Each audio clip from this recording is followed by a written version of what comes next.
मंजिल को पार करके मंजिल तलाश कर, मिल जाए अगर दरिया समंदर तलाश कर, शीशा भी टूट जाता है पत्थर की चोट से, पत्थर ही टूट जाए वो शीशा तलाश कर। इसी के साथ में प्यारे विद्यार्थियों मैं आर.एस. गुजरात का स्वागत करता हूं आपके अपने भरोसे के परिचायक यूट्यूब चैनल पर। प्यारे विद्यार्थियों जुड़ जाइए फटाफट से, और जितने भी प्यारे विद्यार्थी जुड़ चुके हैं एक बार क्लास को लाइक करके फटाफट से शेयर कर दीजिए। फिर बात करने वाले हैं आज अपने आपके जो टॉपिक चल रहा है उसके बारे में। और आप सभी को पता है अपना जो टॉपिक चल रहा है, कौन सा टॉपिक चल रहा है, अपना टॉपिक चल रहा है प्रायद्वीपीय भारत, यानी कि भारत के भूगोल की श्रृंखला में प्रायद्वीपीय पठार को लेकर के हम बात कर रहे थे। प्रायद्वीपीय पठार, इसको लेकर के हम बात कर रहे थे। और प्रायद्वीपीय पठार की कुछ पहाड़ियों के बारे में हम चर्चा कर रहे थे, जिसमें अपनी बात हो चुकी थी। अरावली के बारे में हम देख चुके थे, और अरावली के बाद जो है विंध्याचल, सतपुड़ा, सतमाला, इनके बारे में हम देख चुके थे। कल पिछली क्लास में देख चुके थे अपन। जो विद्यार्थी उपस्थित नहीं थे वो आराम से जाकर के जो है प्लेलिस्ट में क्लास उपलब्ध है, वहाँ पर जाकर के वो देख सकता है। तो आज अपने को भारत का दक्षिण वाला हिस्सा चाहिए था केवल। यहाँ से एक नदी प्रवाहित होती है, जिस नदी की बात करें तो वो नदी है आपकी कौन सी, ताप्ती नदी। ताप्ती नदी, ठीक है। क्योंकि हम यहाँ पर पढ़े थे अरावली, अरावली के बाद में विंध्याचल, विंध्याचल के बाद में सतपुड़ा, सतपुड़ा के बाद में सतमाला ना। अब इसके बाद में जो यहाँ पर विस्तृत जो पर्वतीय भाग है जिसको हम कहते हैं पश्चिमी घाट। तो आज हम पढ़ने वाले हैं पश्चिमी घाट को। पश्चिमी घाट, पश्चिमी घाट के बारे में हम बात करेंगे। और पश्चिमी घाट को क्या कहते हैं, सह्याद्री भी कहते हैं इसको। पश्चिमी घाट को क्या कहते हैं, सह्याद्री भी कहा जाता है। तो क्या है पश्चिमी घाट, देखिएगा ये पश्चिमी घाट दोस्तों यहाँ से लेकर के नर्मदा नदी के दक्षिण से लेकर के सीधा नीलगिरी की पहाड़ियों तक विस्तृत है। इस प्रकार से यहाँ तक विस्तृत है। और यहाँ पर जो है आपकी नीलगिरी की पहाड़ियाँ विस्तृत है। यहाँ पर कौन सी पहाड़ियाँ हैं, नीलगिरी की पहाड़ियाँ हैं। थोड़ा छोटा बना देता हूँ ताकि नीचे की पहाड़ियाँ भी मैं लिख सकूँ। नीलगिरी की पहाड़ियाँ हैं, ठीक है। उसके बाद आगे हम बात कर लें तो यहाँ पर जो है आपकी अन्नामलाई की पहाड़ियाँ हैं। फिर आपकी यहाँ पर जो है इलायची की पहाड़ियाँ हैं। और यहाँ पर जो है ये इस प्रकार से लाने की पहाड़ियाँ हैं, ठीक है। अब चलते हैं, ये हमारा पश्चिमी घाट है जिसको हम सह्याद्री भी कहते हैं। सबसे पहली चीज़ जो हमें ध्यान में रखनी है ये क्या है, तो ये दोस्तों ध्यान में रखना है, इसको हम कह सकते हैं प्यारे विद्यार्थियों नीलगिरी की पहाड़ियाँ, नीलगिरी की पहाड़ियाँ। चलिएगा, फिर ये कौन सी है दोस्तों, तो ध्यान रखना है पालनी की पहाड़ियाँ।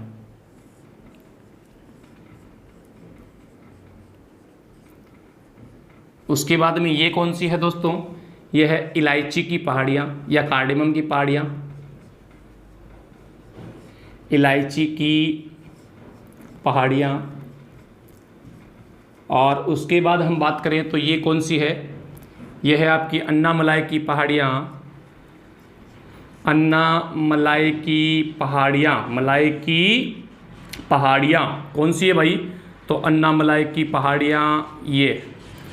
अब ये नीलगिरी की है, ये प्लाना की पहाड़ियाँ हैं, ये अन्नामलाई की पहाड़ियाँ हैं, और ये इलायची की पहाड़ियाँ या कार्डेमम की पहाड़ियाँ हैं। क्लियर। अब पश्चिमी घाट की तरफ चलते हैं वापस अपन। यहाँ दोस्तों एक रेखा गुजरती है पश्चिमी घाट के बीच से होकर के, और उस रेखा का नाम क्या है, यहाँ से एक रेखा गुजरती है, उस रेखा का नाम है दोस्तों 16 डिग्री उत्तरी अक्षांश।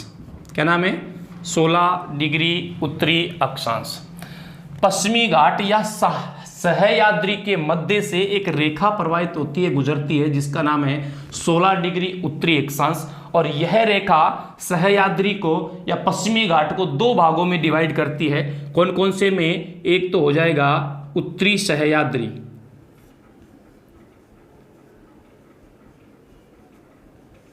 और दूसरा आपका हो जाएगा दक्षिणी सह्याद्री। दक्षिणी सह्याद्री। क्लियर? किसने बांटा? 16 डिग्री उत्तरी अक्षांश ने। कितने भागों में बांटा? दो भागों में। कौन कौन से में? उत्तरी सह्याद्री और दक्षिणी सह्याद्री। किसको बांटा? सह्याद्री या पश्चिमी घाट को। अच्छा, अब यहां पर मैं कहूं कि इसकी सबसे ऊंची चोटी कौन सी है? किसकी? उत्तरी सह्याद्री की सबसे ऊंची चोटी कौन सी है? तो यहां पर एक चोटी है दोस्तों, कलसूबाई। कलसूबाई। और ये कलसूबाई जो चोटी है ये महाराष्ट्र की सबसे ऊंची चोटी है। ये भी ध्यान रख लेना, महाराष्ट्र की सबसे ऊंची चोटी है। अभी अपने को उधर नहीं जाना है। कलसूबाई, कलसूबाई की क्या विशेषता है? तो उत्तरी सह्याद्री की सबसे ऊंची चोटी, उत्तरी सह्याद्री की सबसे ऊंची चोटी। सबसे ऊंची चोटी कौन सी है? सबसे ऊंची चोटी। तो उत्तरी सह्याद्री की सबसे ऊंची चोटी है कलसूबाई। फिर उसके बाद में अपन बात कर लेते हैं, यहां पर फिर एक चोटी है, और उस चोटी का क्या नाम है? कुद्रेमुख। चोटी का क्या नाम है दोस्तों? कुद्रेमुख।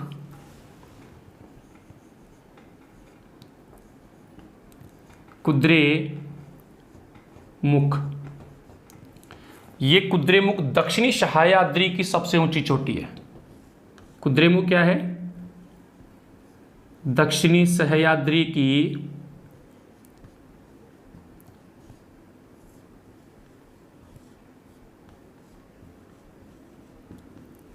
सबसे ऊंची चोटी। सबसे ऊंची चोटी। उत्तरी सह्याद्री की कौन सी है? कलसूबाई है। और दक्षिणी सह्याद्री की कौन सी है? कुद्रेमुख है। कौन सी है? कुद्रेमुख है। अब इसकी दूसरी सबसे ऊंची चोटी कौन सी है? पुष्पगिरी। इसकी कलसूबाई जो है सबसे ऊंची चोटी है किसकी? उत्तरी सह्याद्री की। महाबलेश्वर दूसरी सबसे ऊंची है।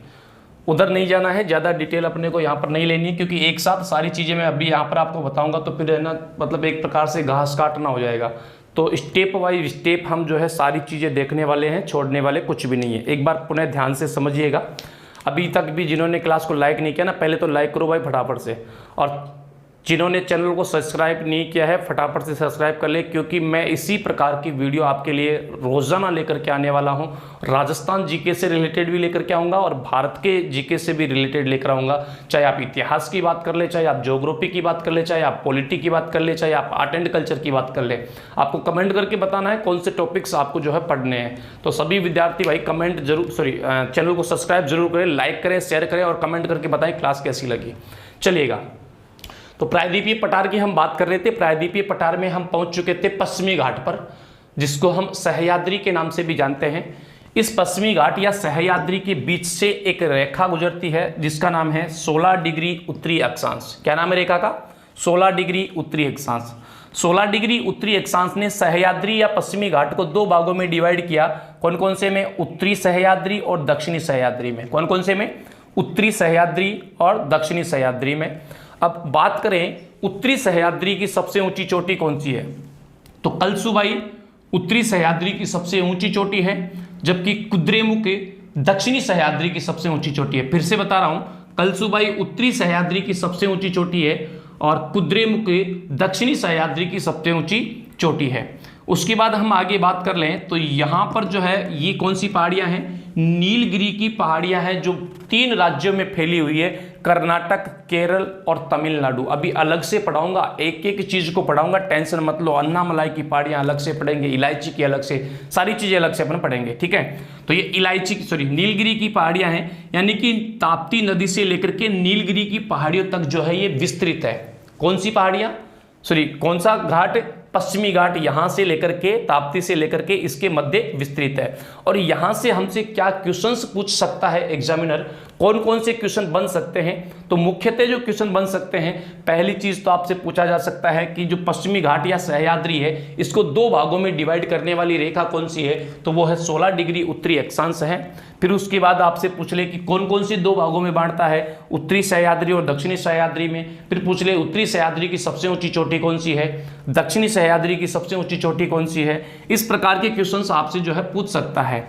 अब एक बार आप फटाफट से सभी दोस्त इसका स्क्रीनशॉट ले लीजिएगा, फिर उसके बाद हम आगे बढ़ते हैं और नेक्स्ट जो है और क्या चीज़ हमें यहाँ से देखनी है, फटाफट से स्क्रीनशॉट ले लीजिएगा इसका, उसके बाद ही हम आगे बढ़ेंगे।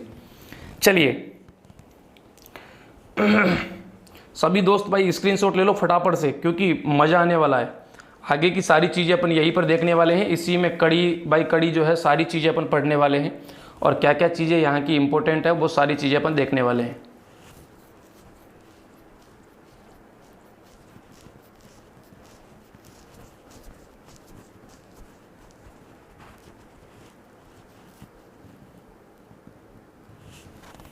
लिख लिया होगा? लिख लिया साहब। चलें आगे, चलो साहब आ जाइए।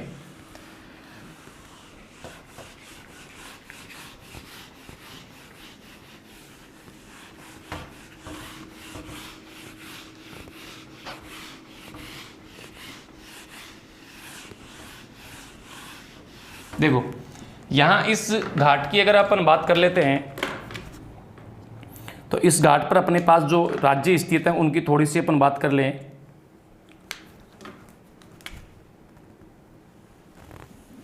चलिए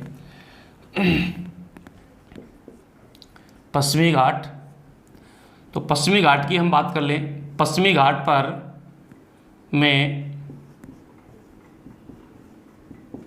बाबा बुदन की पहाड़ियाँ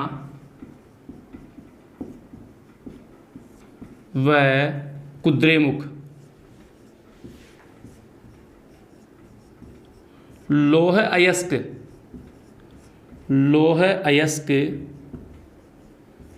हेतु प्रसिद्ध है।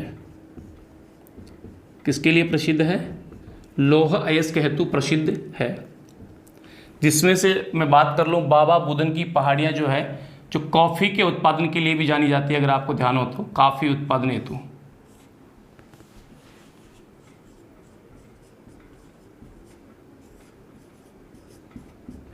प्रसिद्ध, कॉफ़ी के उत्पादन के लिए प्रसिद्ध है। कौन सी? बाबा बुदन की पहाड़ियाँ। अब यहाँ पर थोड़ी सी हमें ये देखना है, वैसे आप सबको पता होगा कॉफ़ी उत्पादन के संदर्भ में कि कॉफ़ी कहाँ पर, कौन से ढालों पर कॉफ़ी का उत्पादन होता है, कौन से ढालों पर चाय का उत्पादन होता है ना, तो वो चीज़ भी आपको पता होनी चाहिए। अभी मैं नीलगिरी की पहाड़ियाँ जब अपन पढ़ेंगे तब बताऊँगा। एक बार इसका फटाफट से फोटो ले लो, फिर नीलगिरी की पहाड़ियाँ, क्योंकि आराम से अपने को जगह मिल जाएगी, फिर नीलगिरी की पहाड़ियों के बारे में अपन आगे से बात करते हैं। फटाफट से स्क्रीनशॉट ले लीजिएगा इसका और बढ़ते हैं आगे। चलिए प्यारे विद्यार्थियों, इसी के साथ चलते हैं आगे और बात करते हैं अब क्या चीज़ हमें यहाँ से देखनी है। अब देखनी है अपने को नीलगिरी की पहाड़ियाँ। चलिए नीलगिरी की पहाड़ियाँ, पश्चिमी घाट के आगे कौन सी पहाड़ियाँ आ गई? नीलगिरी की पहाड़ियाँ। पश्चिमी घाट जिसमें भी सर्वाधिक जैव विविधता पाई जाती है, ये भी ध्यान में रखना है कि पश्चिमी घाट में सबसे ज़्यादा जैव विविधता पाई जाती है। इस कारण से जैव संरक्षित क्षेत्र भी घोषित किया गया है पश्चिमी घाट को, ठीक है ना, ये भी आपको अच्छे से ध्यान में रखना है। अब बात करते हैं साहब नीलगिरी की पहाड़ियों की। नीलगिरी की पहाड़ियाँ, और नीलगिरी की पहाड़ियों के संदर्भ में हम बात कर लें तो उनका विस्तार जो है भारत के कितने स्टेटों में है, थोड़ा सा अपन देख लेते हैं एक बार।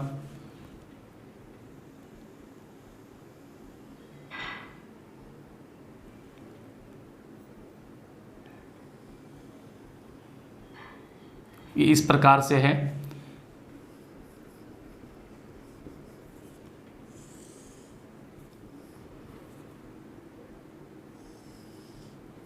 ये दिए यहाँ पर, ये किस में हो गया? तमिलनाडु में हो गया। तमिलनाडु ये आपका हो गया, कर्नाटक, और ये हो गया आपका केरल। केरल देखो 3 स्टेटों में इसका विस्तार है। किनका? तो आपकी जो नीलगिरी की पहाड़ियाँ हैं इनका। पहली चीज़ मैं आपको बता दूं, नीलगिरी की पहाड़ियों में भी सर्वाधिक जैव विविधता पाई जाती है। नीलगिरी की पहाड़ियों में सर्वाधिक जैव विविधता पाए जाने के कारण, सर्वाधिक जैव विविधता पाई जाने के कारण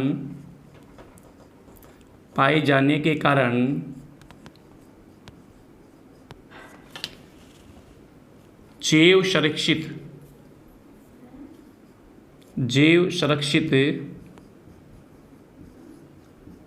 क्षेत्र घोषित किया गया है।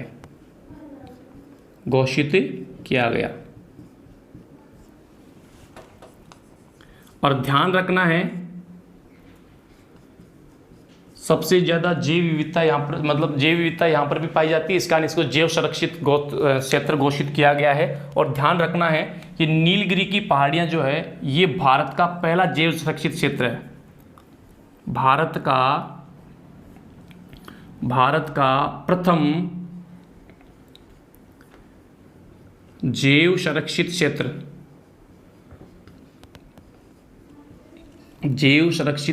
क्षेत्र। और इसको कब जैव संरक्षित क्षेत्र घोषित किया गया? 1986 में भारत में सबसे पहले इसे किया गया था। और उसके बाद इसको जो है 2001 में विश्व धरोहर में भी शामिल किया गया। 2001 में विश्व धरोहर में शामिल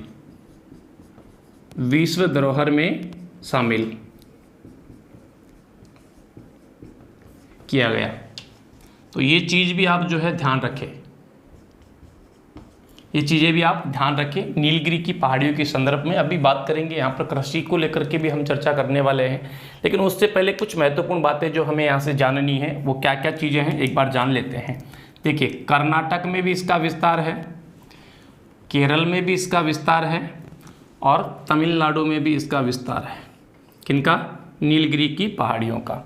अब मैं कहूँ कि नीलगिरी की पहाड़ियों की सबसे ऊंची चोटी कौन सी है, तो यहाँ पर एक चोटी है,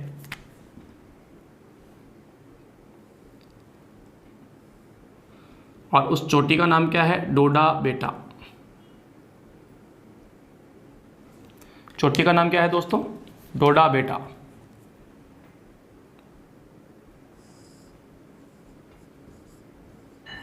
डोडा बेटा। और इसकी ऊंचाई कितनी है?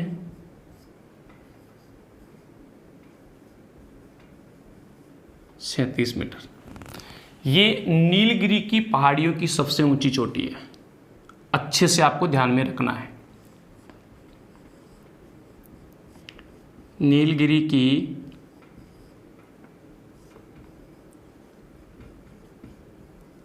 पहाड़ियों की सबसे ऊंची चोटी,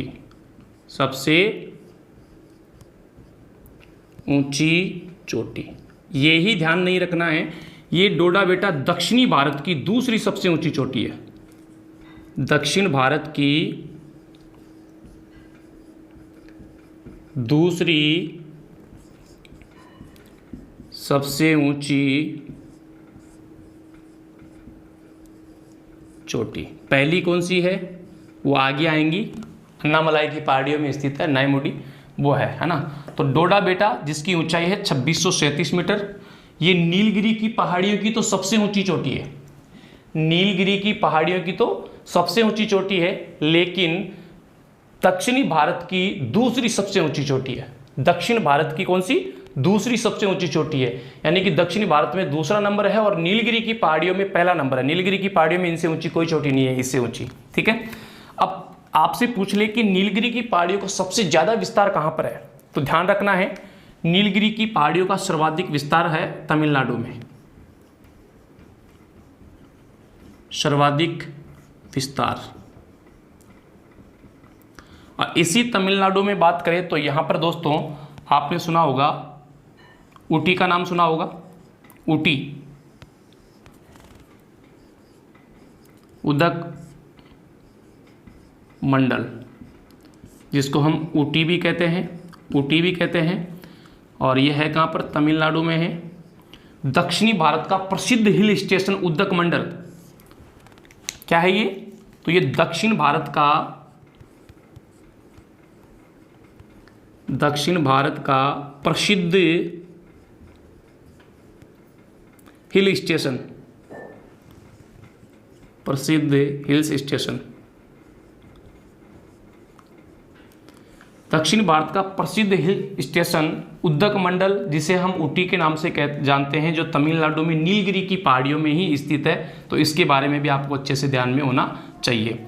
फिर हम बात कर लेते हैं सबसे कम विस्तार इनका कौन से राज्य में है। तो इनका सबसे कम विस्तार है,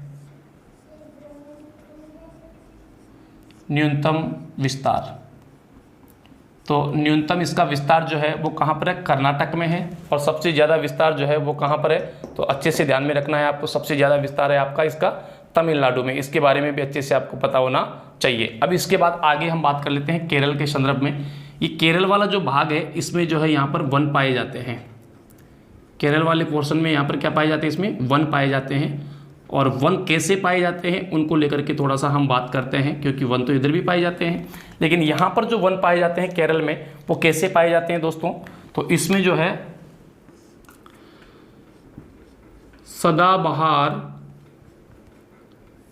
वर्षा वन पाए जाते हैं, वन पाए जाते हैं। और सदाबहार वर्षावन पाए जाने के कारण, सदाबहार वर्षावन पाए जाने के कारण दोस्तों, इसमें सबसे ज़्यादा या सर्वाधिक जैव विविधता पाई जाती है। क्या पाई जाती है? जैव विविधता पाई जाती है। और इतने घने वन पाए जाते हैं कि मतलब यहाँ पर जो हिंसक पशु हैं वो निवास नहीं करते। कहने का मतलब यह है, क्योंकि घने वन है और हिंसक पशु क्या करते हैं? दौड़ करके शिकार करते हैं। और ये इतने घने वन है कि चलना भी मुश्किल है। तो ऐसे में वो दौड़ करके शिकार नहीं कर सकते। तो ऐसे मतलब चीखने चिंगाड़ने वाले या फिर हिंसक पशु वहाँ पर नहीं पाए जाते। तो ये शांत एरिया है, इस कारण से इसको क्या कहते हैं? शांत घाटी भी कहते हैं। क्या कहते हैं इसको? शांत घाटी, मून वैली, ठीक है ना, साइलेंट वैली, साइलेंट वैली के नाम से भी जानते हैं, शांत घाटी या साइलेंट वैली के नाम से भी इसे जाना जाता है। और ये जो क्षेत्र है जो केरल के अंतर्गत आता है, ये मसाले के उत्पादन के लिए ज़्यादा प्रसिद्ध है। किसके उत्पादन के लिए? मसाले उत्पादन, मसाले उत्पादन हेतु प्रसिद्ध। चलिए, अब यहाँ नीलगिरी की पहाड़ियों पर देखो चाय की भी कृषि होती है और कॉफ़ी की भी होती है, लेकिन एक निश्चित ढलानों पर होती है कि चाय की कहाँ होती है, मतलब कौन से ढालों पर चाय की होती है और कौन से ढालों पर कॉफ़ी की होती है। वो चीज़ें हम थोड़ा सा यहाँ से जानते हैं। ध्यान से समझना, एक बार फिर से समझाने की मैं कोशिश करूँगा। अपन ने बात की प्रायद्वीपीय पठार में पश्चिमी घाट, और पश्चिमी घाट के साथ ही हम नीलगिरी की पहाड़ियाँ देख रहे हैं। नीलगिरी की पहाड़ियों की बात करें तो नीलगिरी की पहाड़ियों का विस्तार जो है वो 3 स्टेटों में आपको मिलेगा, कर्नाटक में, केरल में और तमिलनाडु में। सबसे ज़्यादा जो विस्तार है वो तमिलनाडु में सबसे ज़्यादा इनका विस्तार पाया जाता है। और तमिलनाडु में अगर अपन बात कर ले दोस्तों, तो तमिलनाडु में इसमें एक जो नीलगिरी की पहाड़ियों का सर्वोच्च भाग है, नीलगिरी की पहाड़ियों की जो सबसे ऊंची चोटी है डोडा बेटा, वो तमिलनाडु वाले भाग में स्थित है। यानी कि जो नीलगिरी की पहाड़ियाँ तमिलनाडु में विस्तृत है उनमें ही स्थित है डोडा बेटा। और इस डोडा बेटा की ऊंचाई कितनी है? 2637 मीटर। ये नीलगिरी की पहाड़ियों की सबसे ऊंची चोटी है तथा दक्षिण भारत की दूसरी सबसे ऊंची चोटी है। इसी के पास उदकमंडल या ऊटी जो दक्षिण भारत का प्रसिद्ध क्या है? हिल स्टेशन है, ये भी यहीं पर इन्हीं पहाड़ियों में स्थित है। फिर बात करते हैं केरल वाले पोर्शन की। तो दोस्तों इस क्षेत्र में क्या होता है, जो नीलगिरी की पहाड़ियाँ जो केरल राज्य के अंतर्गत आती है, उस बेल्ट में जो है सबसे ज़्यादा वर्षा होती है, मतलब 200 सेंटीमीटर से सर्वाधिक वर्षा होती है। तो वहाँ पर सदाबहार वर्षावन पाए जाते हैं और इतने सघन पाए जाते हैं, इतने ज़्यादा पाए जाते हैं कि वहाँ पर जो है चलना भी बहुत मुश्किल का काम है। तो ऐसे में वहाँ पर जो है हिंसक पशु या चीखने चिंगाड़ने वाले जो है जीव नहीं पाए जाते, एकदम शांत जीव वहाँ पर पाए जाते हैं। वो शांत एरिया है तो उसको शांत घाटी के नाम से भी जानते हैं, साइलेंट वैली या शांत घाटी भी इसे कहते हैं। और ये जो है मसाले उत्पादन के लिए पॉपुलर है। आप सब तो जानते हैं केरल तो मसाले के नाम से जाना जाता है, तो मसाले उत्पादन के लिए ये पॉपुलर है। कौन? केरल नहीं, ये वाला पोर्शन भी प्रसिद्ध है, ध्यान रखना है। फिर बात करते हैं कर्नाटक की। न्यूनतम विस्तार अगर इनका कहीं पर है, नीलगिरी की पहाड़ियों का सबसे कम विस्तार अगर कहीं देखा जाता है तो वो कहाँ पर है प्यारे विद्यार्थियों? वो आपके कर्नाटक में है। कहाँ पर है? कर्नाटक में है। अब इसकी चाय के संदर्भ में अपन बात करते हैं। उससे पहले मैंने आपको बताया कि जो नीलगिरी की पहाड़ियां हैं ये सर्वाधिक जैव विविधता यहाँ पर पाई जाती है, और सर्वाधिक जैव विविधता पाए जाने के कारण इसको सबसे पहले भारत में सबसे पहले जैव संरक्षित क्षेत्र अगर किसी को घोषित किया गया तो वो नीलगिरी की पहाड़ियां थी, जिनको 1986 में जैव संरक्षित क्षेत्र घोषित कर दिया गया, और 2001 में विश्व धरोहर सूची में भी जो है इसको शामिल किया गया था। तो ये चीज भी आपको अच्छे से ध्यान में होनी चाहिए कि भारत में सबसे पहले जैव संरक्षित क्षेत्र घोषित किया गया किसको? तो ध्यान रखना है नीलगिरी की पहाड़ियों को। हालांकि वो अलग बात है, पश्चिमी घाट को भी जैव संरक्षित क्षेत्र घोषित किया गया है, लेकिन सबसे पहले किसे किया गया? नीलगिरी की पहाड़ियों को। और कब किया गया? 1986 में किया गया। ठीक है, तो स्क्रीनशॉट इसका भी आप ले सकते हैं। जल्दी से फटाफट से इसका स्क्रीनशॉट ले लीजिएगा।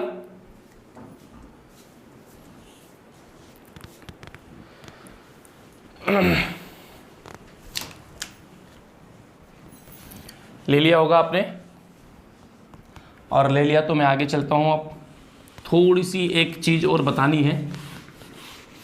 क्या बतानी है सर? देखो तो, रुक तो जा थोड़ा। अभी अभी हम बात कर रहे थे चाय के संदर्भ में, कॉफ़ी के संदर्भ में, वो थोड़ा सा अपन देख लेते हैं।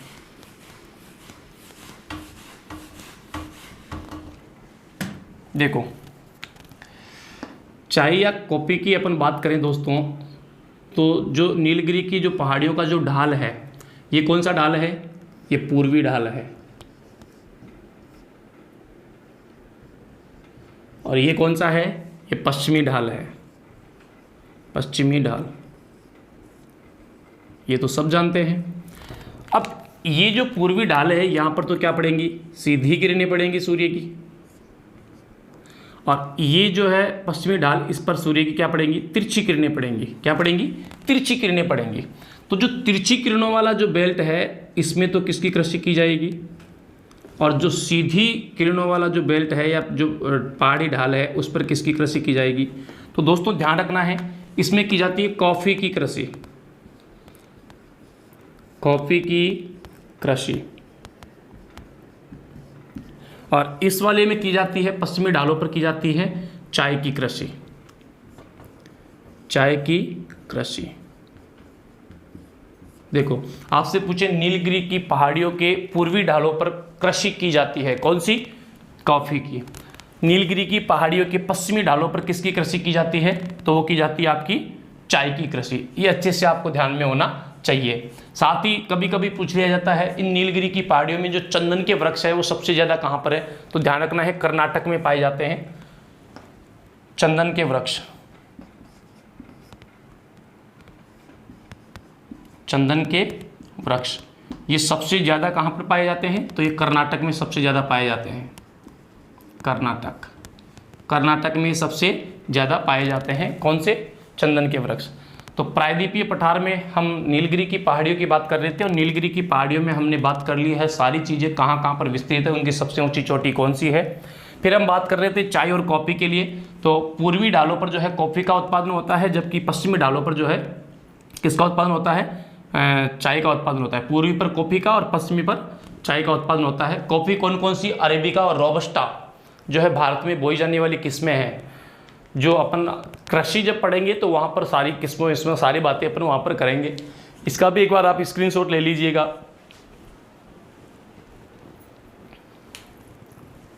यार ऐसे काम नहीं चलेगा, छोरो फटाफट से एक बार यार लाइक करो, फटाफट से सारे के सारे छोरे क्लास को लाइक करके शेयर कर दो एक बार जल्दी से, फटाफट से सभी दोस्त क्लास को लाइक कर दीजिएगा और इसको एक बार शेयर भी कर दीजिएगा। और आपको ये क्लास कैसी लगी कमेंट करके ज़रूर बताना है प्यारे विद्यार्थियों। और इसी प्रकार की वीडियो रेगुलर देखते रहने के लिए आपको इस चैनल को लाइक करना है, ज़्यादा से ज़्यादा अपने दोस्तों के साथ शेयर करना है, चैनल को सब्सक्राइब करना है और बेल आइकन को प्रेस करना है, जिससे कि आने वाली सभी वीडियो की नोटिफिकेशन आप तक पहुँच सके। इसी के साथ अब मैं लेना चाहूँगा आपसे विदा। आज के लिए इतना ही बहुत है, मिलते फिर ब्रेक के बाद। नमस्कार, राम राम साहब।